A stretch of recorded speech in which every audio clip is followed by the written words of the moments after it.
Coffee with the Pastor. I'm Pastor John Woodin, and this is a ministry of Hollywood Faith Christian Center in beautiful Hollywood, Florida. Well, today we continue with part 2 of our 3-part series on Israel and anti-Semitism. Remember, now with the 4th century, we want to go back over this, the Emperor Constantine becomes a Christian. He is battling Maxentius for the emperorship of Rome, and the night before the battle, he has a vision of a cross painted on a shield, and he hears the words in hoc signo vinces, which means in this sign, victory. So he has this sign of the cross painted on all his soldiers' shields, and he is victorious because the Battle of the Milvian Bridge. In fact, Maxentius is wearing a suit, is wearing armor, and he gets knocked from his horse and falls into the river and drowns because the armor weighs so much it forces him down, and Constantine is victorious. So he immediately decriminalizes Christianity. In the Edict of Milan in 313 AD, he decriminalizes Christianity. In 380, by that time, the Emperor Theodosius, in 380, he, as the emperor, the Edict of Thessalonica, declaring that all of Rome is now Christian. Well, that creates a problem for the church because they've had an adversarial relation for over 3 centuries. And now, all of a sudden, we're friends. And so what does that do? Well, it brings St. Augustine in the 4th century to write, the Jews killed Jesus. Well, who else? The Jews must have killed him. It certainly wasn't our friends, the Romans, anymore. So it is now the Jews. And then rather than charging the Jews, Augustine wrote, the Jews should, in charging the Jews should be killed, Augustine argued for a place among the living for them, albeit a life of misery and debasement, since the Jews murdered Christ. They deserved death, but like Cain who murdered his brother Abel, they were not to die, but rather were doomed to wander the earth. That's where we get the term the wandering Jew, because the Jews would be pushed from place to place by the Christian authorities.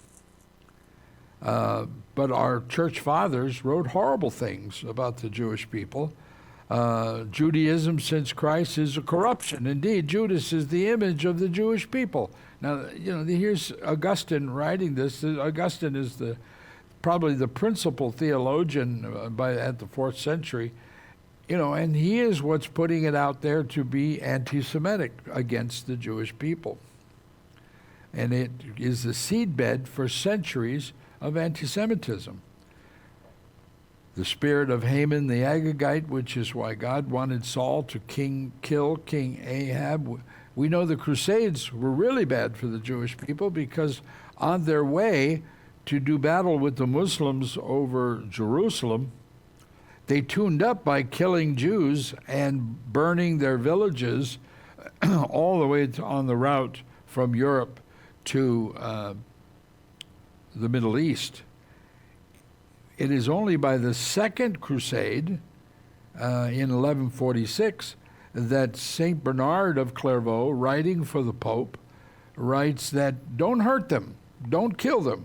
You can harass them, but don't kill them, because that's not a good thing to do. And I thought, that's a weird thing, God. You used the craziness of the Crusades and of the Middle Ages to protect the Jewish people in the understanding of the, of the Middle Ages. In medieval times, Jews were accused of bringing the Black Plague to Europe. Why? Because Jews didn't seem to be affected by the plague as much as other people. Why? Well, their houses were cleaner because they were keeping kosher and keeping their houses clean, which the people of the Middle Ages didn't do. But what do? You blame the Jews. You blame the Jews for blood libel. Now, the Jews cannot eat blood. And if you've ever eaten in Israel, when you order beef, it is not rare. It is very cooked. But they maintained that Jews were taking the blood of children and mixing it in the matzah. That's why they got the two different colors in the matzah. Blood libel. Crazy stuff was being put out there, and people believed it. Jewish homes were cleaner. In the 12th century, Jews are invited to Poland by Prince Boleslaw III to build a middle class or a merchant class, because they had peasants and they had nobility, but they didn't have anything else. And for 500 years, it's a wonderful relationship.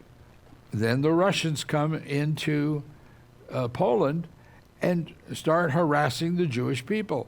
Well, we don't want them here. And it begins centuries of pogroms and centuries of persecution. In the meantime, throughout medieval Europe, the Jews are invited to bank. Why? Because the church declared, various popes, including Gregory the Great, that it was illegal. Christians couldn't be bankers. So they hired Jews to be bankers. Well, then at one point, when the Vatican needed a lot of money and they wanted a loan, they decided that it was okay. In the early part of the 19th century, they decided it was okay to be a banker. But for about 500 years, it was not okay. And so why are Jews in the banking business? Because the Catholic Church invited them to be bankers. The Protestant Reformation was bad for a lot of Jews because Martin Luther was writing horrible things about the Jewish people. In 1492, the beginnings of the Inquisition in Spain, they would tune you up just because you were Jewish. Even if you agreed to become a Christian, it didn't matter. They would put you on the rack or torture you just because you were Jewish. The advent of the Inquisition in Europe caused a lot of Jews to migrate to the New World. So many Jews, moved into Mexico and then in Central and South America to get away from the Inquisition, to still be in a Spanish world, but not as subject to the Inquisition as it was in Europe.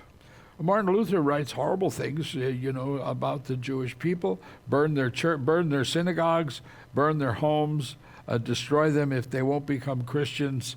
Do whatever you want. And is it any wonder that Adolf Hitler, when confronted by the church, that he needed to stop doing what he was doing, said, "I'm merely doing what you said to do." And he would use church writings to validate what he was doing to the Jewish people. 6 million Jews were murdered at the hands of the Nazi Party in Germany during the Second World War. So it's important to remember that much of the time the church was actively promoting anti-Semitism. Is it any wonder that we have anti-Semitic thoughts and are have family members who believe these things because of centuries of misinformation being provided by the church? So I would say this: if you are hearing my voice and you are deciding, wow, that's some things I didn't know, then to repent to God and say, God, if I've been anti-Semitic, if I've made jokes, if I've assumed the anti-Semitic tropes that are out there, that I repent now and embrace the things that you love. I want to love what you love, and what you love is the heart of the Jewish people. God bless you.